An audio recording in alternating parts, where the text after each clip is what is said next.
नमस्ते जी।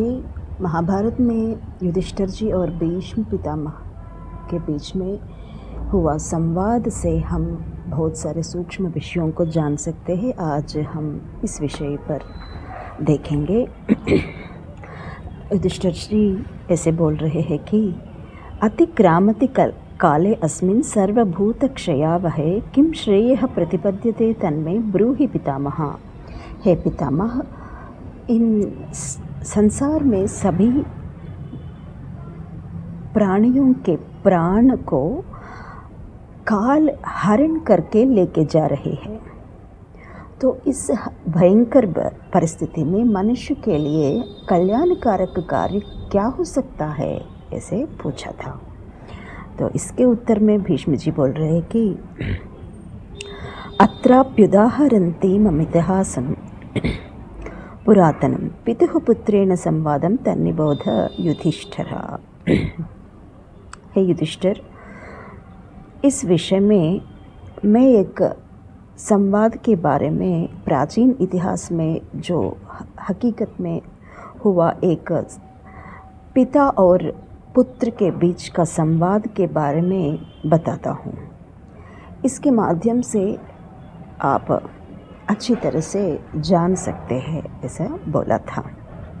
द्विजाते है कस्यचित् पार्थ स्वाध्याय निरतस्य वै पुत्रो बभूव मेधावी मेधावी नामतः। हे कुंती कुमार, प्राचीन काल में सदा वेद शास्त्राध्ययन के लिए तत्पर होता हुआ एक पिता है। उस पिता का एक पुत्र भी है, उसका नाम मेधावी है। जैसे नाम है वैसे गुण है, गुण में भी वो मेधा संपन्न है। सो अब्रवीत पतरम पुत्रः स्वाध्याय करणे रथम मोक्ष धर्मार्थ कुलशो लोकतत्व विचक्षणः।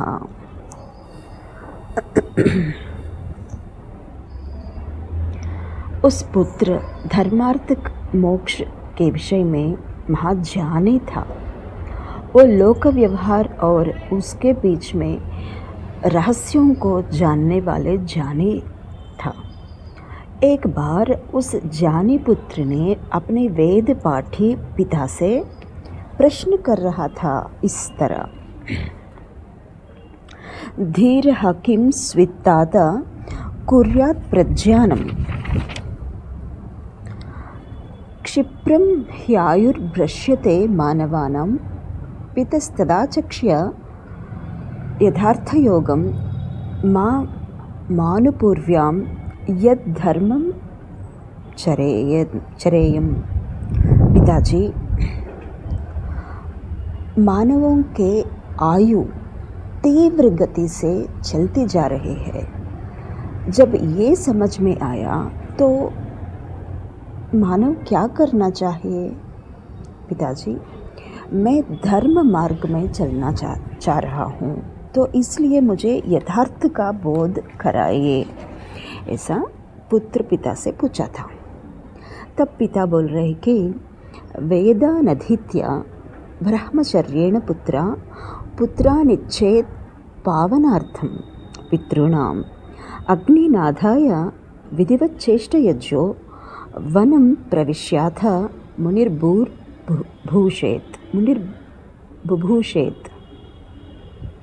हे पुत्र, मानव प्रथम ब्रह्मचर्य का व्रत धारण करके संपूर्ण वेदों के अध्ययन करना चाहिए। तत्पश्चात गृहस्थ होके अपने माता पिता के कल्याण के लिए संतान उत्पन्न करना चाहिए और विधि पूर्वक 3 अग्नियों को स्थापित करके यज्ञानुष्ठान करना चाहिए।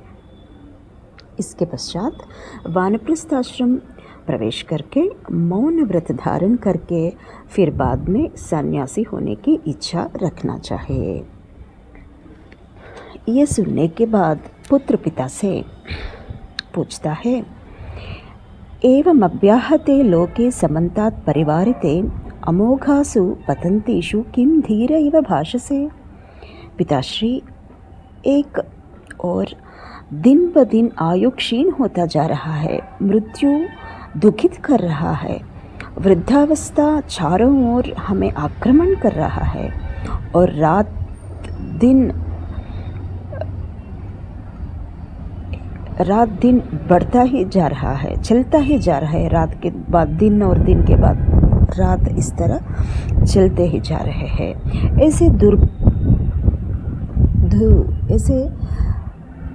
दुखद स्थिति में, ऐसे भयंकर परिस्थिति में आप क्या है, आप इतना धीर जैसा, इतना धैर्ययुक्त बोल रहे हैं, इसे क्यों, ऐसा पूछा था। कथम अव्याहतो लोकः केन वा परिवारितः अमोघः काः पतन्ति मां किन्नु भीषयसि वा माम। हे पुत्र, आप मुझे क्यों डरा रहे हो इस तरह? प्रजाओं को किनके द्वारा मृत्यु प्राप्त हो रही है? कौन चारों तरफ से घेर रहा है और कौन इन सभी कार्यों को सफलतापूर्वक करके जा रहे हैं? क्या आप मुझे बता सकते हैं? ऐसा पिता पुत्र से पूछा था। तब पुत्र इस तरह उत्तर दे रहे हैं कि मृत्युनाभ्याहतो लोको जना परिवारितः अहोरात्रः पतन्त्येते ननु कस्मान्न बुध्यसे। पिताश्री, ये सारा संसार मृत्यु द्वारा मरा जा रहा है। जरावस्था चारों ओर से घेर रहा है हमें, और रात व दिन व्यक्तियों के तरह सबके प्राणों को लेके जा रहे हैं, आयु को अपहरण करके लेके जा रहे हैं। क्या ये विषय आप जान नहीं पा रहे हैं क्या? ऐसे पूछ रहे हैं पुत्र। स्रवन्ति न निवर्तन्ते श्रोतांसि सरितामिव आयुरादाय मर्त्यानां रात्रिहानि पुनः पुनः। जैसे नदी वेग से प्रवहित होके जाता रहता है, वैसे ही ये दिन और रात ऐसे ही चलते जा रहे हैं। आप हमारे आयु को लेके जा रहे हैं अपहरण करके। तो जैसे नदी पीछे मुड़ के नहीं देखता, वैसे हमारे गुजरा हुआ आयु हमारे लिए पीछे नहीं आता है। यदाहमेतत् जानामि न मृत्युस्तिष्ठति तिहा स्कोहम कथम प्रतीक्षिप्ये जालेनापि हितश्चरन्। एक क्षण भी मृत्यु रुक नहीं सकता। ये विषय को जिन्होंने जाना, उसको मृत्यु के जो मृत्यु का जो दांत होते हैं ना, तीक्ष्ण दांत होते हैं ना, उन सभी दांतों के बीच में, उन सभी मृत्यु के दांतों के बीच में मैं स्थित हूँ। जो व्यक्ति अपनी ये परिस्थिति को जान लेता है, वो निश्चिंत होकर कैसे बैठ सकता है? ऐसा पूछ रहा है। रात्र्यां व्यतीतायाम् आयुरल्पतरं यदा गाधोदके मत्स्य इव सुखं विन्देत कस्तदा। रातों के रात चलते जा रहे हैं, आयु क्षीण होती जा रही है। जैसे नदी में जैसे पानी कम है और उसके अंदर, उस पानी के अंदर मछली हो, तो वो मछली कब तक सूखी रह सकता है? पता नहीं कब पानी ख़त्म हो जाएगा और उसके लिए प्राण संकट हो जाएगा, तो मछली सूख नहीं रह सकती है ना। तो हमारी परिस्थिति भी ऐसा ही है। यस्यां रात्र्यां व्यतीतायां न किच्चुमभारते किच्छुभमाचरेत् तदैव वन्द्यं दिवसमिति विद्यात् विचक्षणः अनवाप्तेषु कामेषु मृत्युरर्भेति मावम्। रात के रात ऐसे बीतते जा रहे हैं। जो मानव ज़रा सा भी शुभ कार्य ना किया हो तो समझ लो उस मानव के लिए उस दिन बर्बाद हो गया, व्यर्थ हो गया। मानव के इच्छाएं समाप्त होने से पहले ही मृत्यु देवता हमारे आंगन में आके खड़े होती है। शुष्वाणीव विचिन्वन्ता मन्यत्र गतमानसं वृकीवीरणमासाध्य मृत्युरादाय गच्छति। घास खाने वाले जो जानवर हैं उनको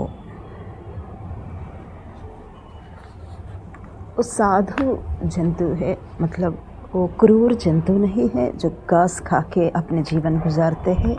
उनको ये क्रूर जंतु जो मांस खाने वाले जंतु हैं वो ये पौधों के पीछे छुप के देख के एकदम उस पर प्रहार करके उसको मार के लेके जाते हैं खाने के लिए, क्रूर जंतु। तो ऐसे ही जब मानव अन्य विषयों में लिप्त हुआ, अन्य विषयों में अपना मन केंद्रित हुआ रहता है तो कब जाने मृत्यु आके हमें ऐसे ही लेके जाती है। ऐसा बोल रहा है, वर्णन कर रहा है पुत्र पिता को। अद्वैप कुरु यच्छ्रेयो मात्वां कालोत्यगादयम् अकृते श्वेव कार्येषु मृत्युत्वै संप्रकर्हति।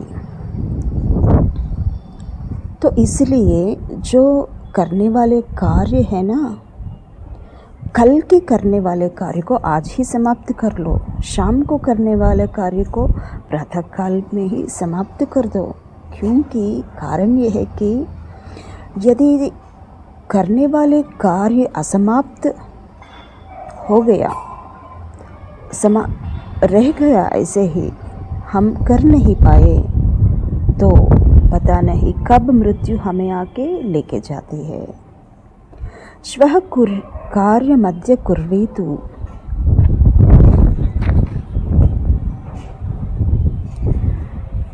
पूर्वाह्ने चापराह्निकं न हि प्रतीक्षे मृत्युः कृतमस्य न वा कृतम्। इसका अर्थ है, इसे पहले बताया ऐसे ही है, तो पहला श्लोक का भी लगभग यही अर्थ है। समय बीतते जा रहे हैं, इसलिए इससे पहले ही हमें मृत्यु आके खा जाए, हम अपने कार्यों को समाप्त करना चाहिए। ये इस श्लोक का उद्देश्य है। युवैव धर्मशीलः स्यादनित्यं खलु जीवितं कृते धर्मे भवेत् कीर्तिरिह प्रेत्य च वैसुखम्। जीवन अनित्य है, इसलिए यौवन अवस्था में, युवावस्था में ही धर्म का अनुष्ठान करो, धर्म का आचरण करो। धर्म कार्य आचरण के द्वारा लोक में, यह लोक में कीर्ति और परलोक में सुख की प्राप्ति होती है। कई लोग सोचते हैं कि यदि हम धर्म के बातें या अध्यात्म की बातें उनसे कहेंगे तो वो बोलते हैं अभी क्या है इससे लेने देना, जब हमारा जाने का वक्त हो जाएगा ना तो तब कृष्ण राम बोलते हैं, तो अभी क्या आवश्यकता है। जब शरीर में अंग प्रति अंग क्षीण होता जाता है तो हम बिस्तर पर पड़े रहते हैं, तब उसको आध्यात्मिकता याद आती है। तब कुछ ना करने की स्थिति में मजबूरी में आते हैं। जब जान अच्छा होता है और ऊर्जा अच्छा होता है तब तो मनोरंजन में डूबते रहते हैं। ये युवावस्था है तो ये एंजॉय करने की समय है, ऐसा सोचते हैं वो। तो ये बातें उनको अच्छा नहीं लगते हैं,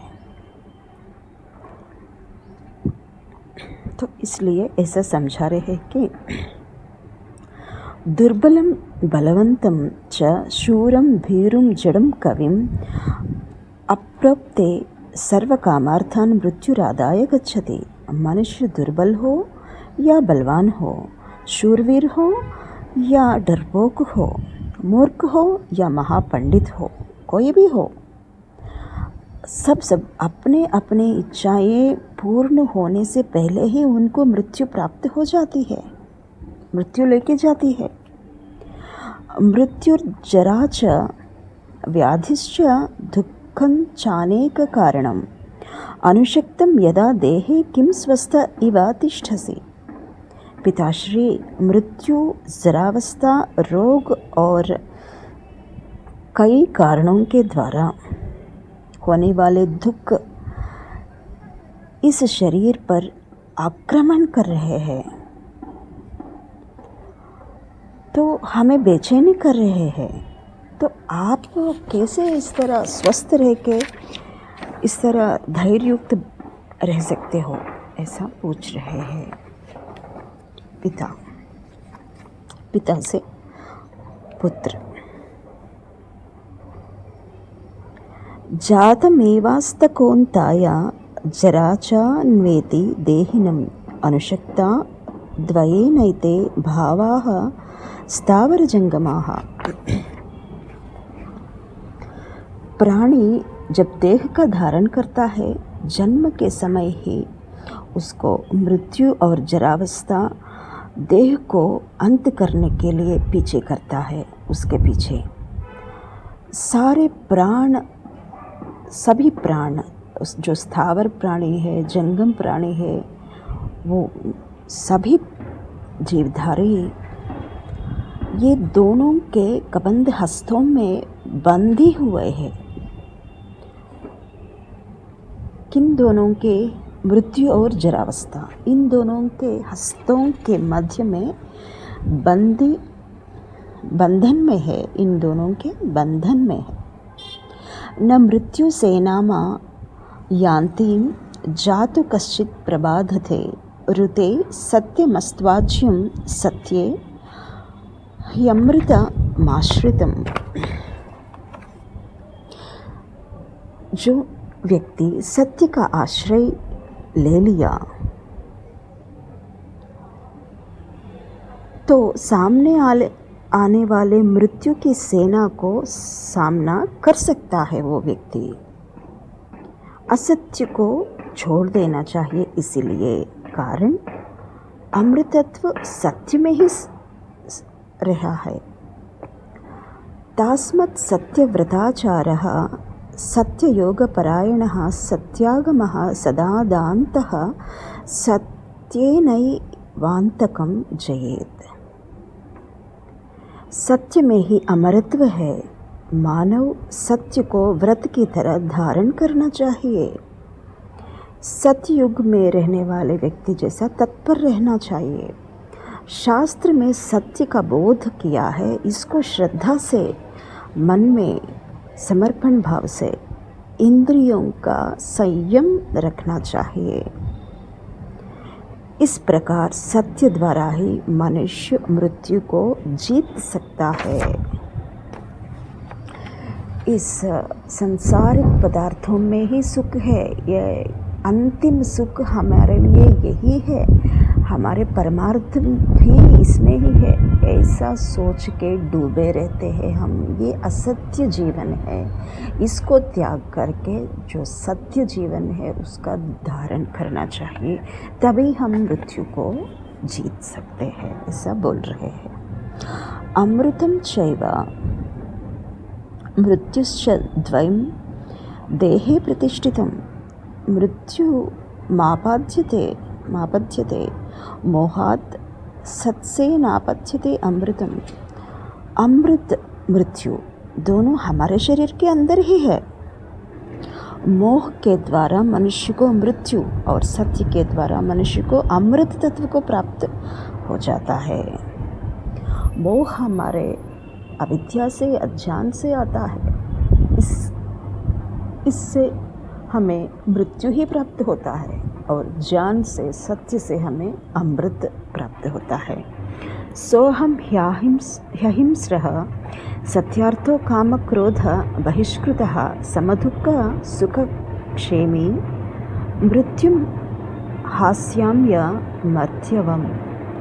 मैं भी हिंसा कार्य को दूर रखे, सत्य को अन्वेषण करके, कामनाओं को जो नहीं करना चाहिए, ऐसे बुरी कामनाओं को छोड़ के, क्रोध को छोड़ के, अपने हृदय से भगा के उनको सुख दुख को दोनों को एक समान देखते हुए सर्व प्राणियों के कल्याण की कांक्षा करना चाहता हूँ। सुख में अत्यंत सुख हो जाना और दुख आने पर ढीला होना, ऐसा नहीं। दोनों अवस्था में सम होना और सभी प्राणियों को हमारे समान मानना, ऐसा करने की कांक्षा रखता हूँ। देवों की तरह मृत्यु भय से दूर होना चाहता हूँ। यस्य वाच मनसि स्यातां समतक प्राणिहिते सदा तपस्त्यागश्च सत्यञ्च स वै सर्वमवाप्नुयात्। जिसके वाणी में, मन में सदा एकाग्रता हो, जो सत्य, तप और त्याग से संपन्न है, उनको निश्चय ही सब कुछ मिल जाता है। एकाग्रता हमारे लिए विषयों का ज्ञान बोध कराता है सही तरीके से। तो इसकी सहायता से हम तप को और सत्य को धारण कर सकते हैं, त्याग को अपना सकते हैं।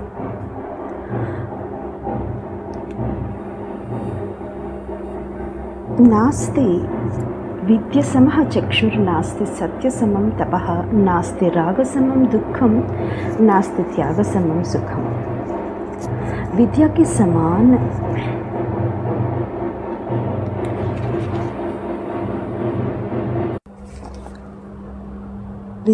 समान हम विद्या प्राप्त करें तो इसके समान नेत्र कोई नहीं है और सत्य समान कोई तप नहीं है और राग समान हमारे दुख कोई नहीं है और त्याग समान सुख कोई नहीं है। तो इसलिए विद्या को प्राप्त करना है। ऐसे ही नैतादृशं ब्राह्मणस्यास्ति वित्तं यथैकता समता सत्यता च शीलं स्थितिरार्चवं दंडत्यागः ततस्ततश्चो परमः क्रियाभ्यः। परमात्मा से ऐक्यता, प्रभु से एकता, सत्य भाषण, सदाचार, ब्रह्मनिष्ठ, सरलता, इन सभी गुणों से हम सकाम कर्मों से मुक्त होके निष्काम कर्मों के तरफ जा सकते हैं। ब्राह्मण को यही आवश्यकता है। ब्राह्मण को इससे ज़्यादा धन कोई भी नहीं है। किम ते धनैर्बान्ध वैर्यापि किम ते किम ददार्यै ब्राह्मणा यो मरिष्यसि आत्मानमुन्विच्य गुहां प्रविष्णं पितामहास्ते क्व गता पिता च। हे ब्राह्मण, तो किसी न किसी दिन तुझे मृत्यु जला देती है, फिर ये सब धन से क्या प्रयोजन है तुम्हें? ये बंधु बांधव, उनसे क्या लाभ है तुम्हें? स्त्री पत्नी हो या पति हो, इससे क्या तेरा कार्य पूर्ण हो जाएगा? तेरे हृदय के अंदर जो विद्यमान है उस परमात्मा का अन्वेषण करो। जरा सोचो, आपके पिता पितामह ये सभी मृत्यु को प्राप्त किया या अमृतत्व को प्राप्त किया? जरा अन्वेषण करो, ऐसा बोल रहे हैं। तो ये रहा पुत्र और पिता के बीच में संवाद। ये सुना रहे हैं भीष्म पितामह युधिष्ठिर से। तो अंत में बोल रहे हैं भीष्म जी, पुत्रस्त्यैता द्वचः श्रुत्वा यथा कार्ली पिता नृपा यत्तथा त्वमपि वर्तस्व सत्यधर्मपरायणः। हे युधिष्ठिर, जैसे पुत्र का उपदेश सुन के उस कथा में पिताजी ने अपना मार्ग सत्य की ओर, धर्म की ओर लगाया है, वैसे तुम भी सत्य धर्म का मार्ग अपनाओ, इसके लिए तत्पर रहो और सभी से यथायोग्य व्यवहार करो। इस तरह मानवों के कल्याण के लिए शुभ कार्य क्या हो सकता है, ये भीष्म पितामह युधिष्ठिर से उपदेश देके समझाया। ये बात हमें भी आचरण में रखे आगे जाने की आशा रखती हूँ। धन्यवाद जी। ओम नमस्ते।